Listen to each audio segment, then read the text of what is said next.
High বন্ধুরা, সবাইকে আসসালামু আলাইকুম। এই যে দেখুন গরুর মাংসের কালো ভুনা। এটা হচ্ছে আজকে ঈদ গেছে, প্রায় এক সপ্তাহ হয়ে গেছে। তো এগুলিকে জাল দিতে দিতে এমন কালো হয়ে গেছে। এটাকে আমাদের গ্রামের আঞ্চলিক ভাষায় বলা হয় ঝুটা মাংস। তো এই যে দেখুন কালারটা দেখুন। এই মাংসটা অনেকেরই খেতে অনেক পছন্দ, তবে বিশেষ করে আমার অনেক ভালো লাগে। এই যে আমার মা দুইটা বলে রেখেছে। বিশেষ করে এই মাংসগুলি গ্রাম অঞ্চলে আসলেই পাওয়া যায়, কারণ শহরের মানুষ তো সব কিছু ফ্রিজের ভিতরে ভরে রাখে।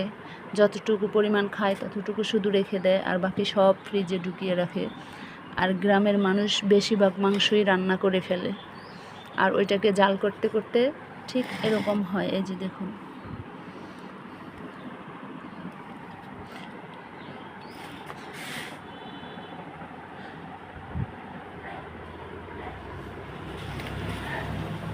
এই যে 2 বল।